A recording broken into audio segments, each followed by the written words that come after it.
What if I told you the Dodge Charger Daytona promised to be the future of Dodge and muscle cars, but it just got a major reality check? After a rocky launch and a lukewarm reception, Dodge seems to be pivoting and very fast, and the changes they're making will tell you everything you need to know about how this rollout went. The Charger Daytona isn't just getting updated, it's getting rebranded, removed, replaced, and reworked before the factory makes another car.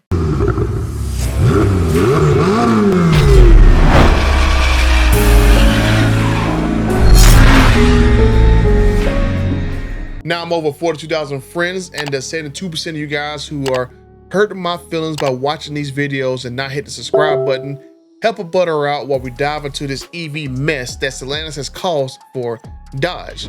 We now know that Dodge is dropping the entire stage kit for the Daytona EV lineup. No more stage 1, no more stage 2, just already at maximum power when you buy the car. No badges on the fenders anymore to symbolize stage 1, stage 2.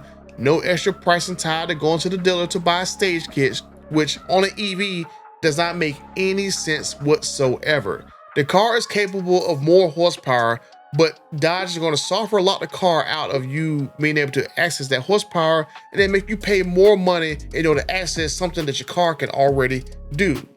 I can offer a track day feature. I can offer a feature that says, hey, you want to buy it for the weekend. And then if you like it for the weekend while you're at the track, you can then pay more and keep it, things like that. And even though you can do more performance with electrification with some updates, you still have to have hardware, right? You still have to have suspension, you still have to have brakes, you still have the tires. And that's why we said, hey, we're going to launch 3 different trim levels, but 2 power levels up on each of those trim levels is going to be available through direct connection. The reason that we did that and didn't say, hey, it's 1 power level and you can buy 8 more is because you need the hardware. So you buy the first car, and we're going to give you the hardware that we're not going to let you outrun your suspension, your wheels, your tires, your brakes, and still step up. And then the next one, you're not going to be able to outrun your wheels, tires, brakes, and then the next one, and the next one. So we're going to bake that capability in. If you buy the car and you never upgrade it, did you overpay a little bit? Yeah, maybe a little bit. You got a little more brake, a little more suspension, a little more tire than maybe you needed, but it's a muscle car. It's fine. This was supposed to happen after the launch edition Daytonas, but Dodge never went through with the whole process of taking the stage kits off of the actual cars. Probably because they knew that if they did that, those EVs, the RT and the Scat Pack, will get easily smoked by EVs, which they are in most cases, and even gas cars as well. Because if you did not know, the Scat Pack EV was only supposed to have 590 horsepower, and only because of 2 stage kits added that it took the horsepower up to 670. Now, if you need to remove your identity system for these performance versions of these EVs within basically 3 months, the stage kits was not just resonating with customers, it was just basically a dud. Now, instead, Dodge is going to repackage the Charger Daytona into 2 simpler trims, basically just a Scat Pack and a Scat Pack Plus, both that has 670 horsepower. No stage kits, no digital horsepower unlocks, just 2 trim levels that now include both the 2-door and the 4-door of the Charger Daytona in 2026. And the RT, basically from this graphic, looks like it is basically eliminated. So if you own an RT, you are one of the lucky few or the unlucky few that own a discontinued model that didn't sell well. But honestly, the RT did not make any sense whatsoever, and it never should have existed. So the Scat gets drift and donut, RT doesn't. RT doesn't. Scat also gets drag and track. So. Are the EDMs the same size from Scat to RT? Yeah, they're both 250 kilowatt hour EDMs. Gotcha. Yeah. And then so what's the limiting factor for horsepower? Is it the battery? The different size battery? It's the EDM. Okay, I got it. So how much power you can put through the EDM and how much output the EDM will. Okay, so they are different. Okay, so they are different spec EDMs. The EDMs are the same on the Scat Pack and the RT. Oh, they are? And the battery and all the platform is the same. Besides, like, some of the chassis hardware. So, like, on the Scat Pack, this has the track pack on it. Yeah. So dual valve adaptive damping suspension. Right. The SRT brakes. So we haven't even talked about like any of the SRT stuff. Yeah. That'll still come. But the brakes are from the SRT model. So the huge 6 pistons, staggered wheel and tire setup come in that, and then the fixed back, high back seats too. So only thing really that differentiates the Scat from the RT is, well, besides the suspension, and braking, chassis, interior, it's seats, some of the tech. It's like software, kind of. It's like software-wise, that's what I think about software. A little bit, yeah. So maybe in the future you could have like different stage packages. The RT Charger Daytona was basically a software-locked Scat Pack that also blocked a couple of options like seats and brakes that basically the Scat Pack already had. It was basically the same as that car, but yet it occupied a space in Dodge's lineup that made no sense. And the main thing about that car was it wasted a second Hemi trim name. If it would have made just a Scat Pack from the beginning, or made just basically RT from the beginning, they could have saved the other name for another model that people actually liked. Now, I wish Dodge would have deleted the Scat Pack name from the Charger Daytona, because everyone and their mama knows that the Hemi is coming back. The name of a car is very, very important, and Dodge knows that firsthand. The name Scat Pack saved the SRT 392 car from being a sales flop. Now, if you don't believe me, my dear friend will tell you how huge it was to rename the SRT 392 to the Scat Pack and how that impact it created for Dodge.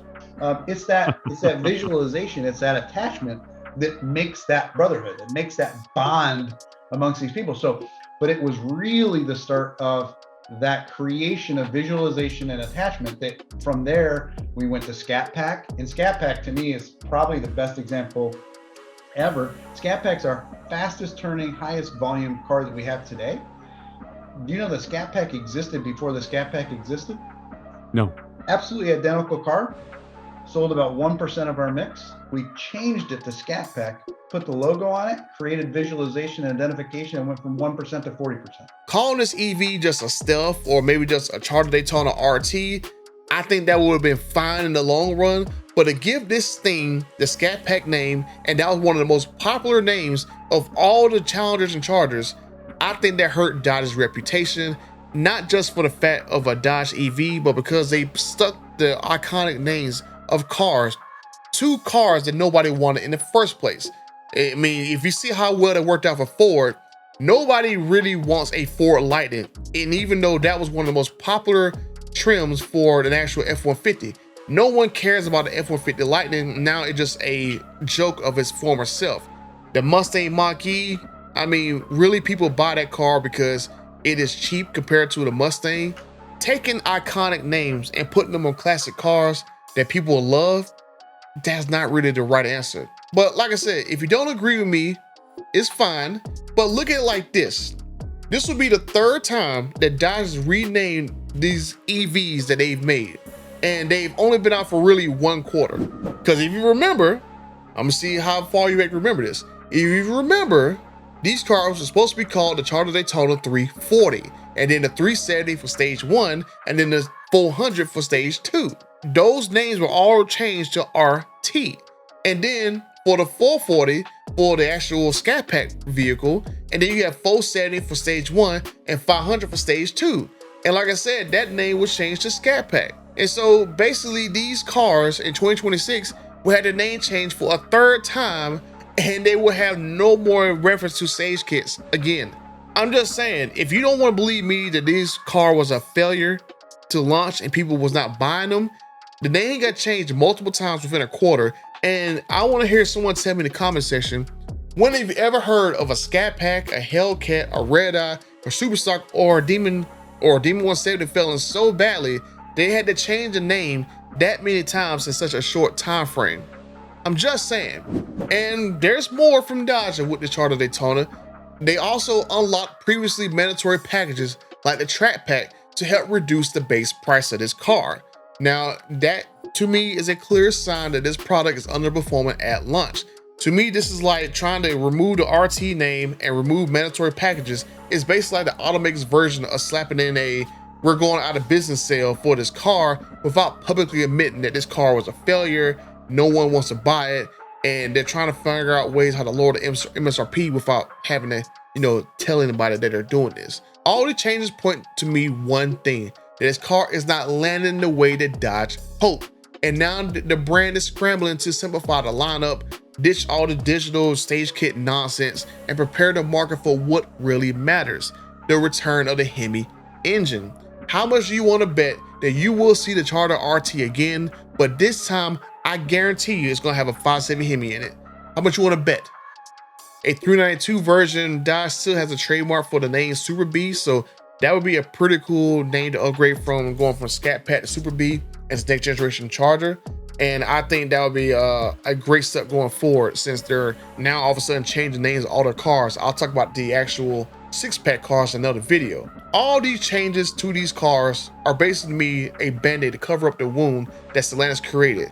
They killed off the Hemis, they killed off the Challenger, they basically put an iconic name on an EV that no one asked for, and basically they just tarnished Dodge's reputation like they wanted to intentionally cause Dodge to fail. I'm very, very hopeful that in the near future we're going to see a 5.7 Hemi Charger, a 392 Hemi Charger, and hopefully a 6.2 liter supercharged Hemi V8 Charger coming out within the next, let's say, year.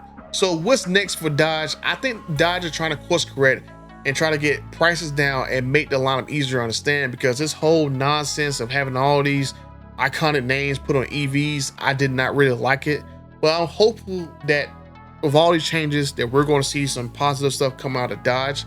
And I think with them doing all this stuff, it's kind of saying out loud what we all know that's going on, that this car, this Charger Daytona, this launch, it did not hit. And if you've been following this from the beginning, none of this is very surprising. The EV rolls out was rushed, marketing was murky, and the product itself did not resonate with diehard muscle car base. But let me know what you think in the comments. Do you think Dodge can still salvage the Charger Daytona, or is it just a wash? Or is the only thing that can fix the Charger, like truly fix the Charger, is the return of the Hemi engine? Let me know what you guys think down in the comments down below. And if you want to know about the potential CUDA and other Easter eggs coming out, you can check out this video right here, because there are some very cool things that we could see in the very near future. And until the next time, I'm out.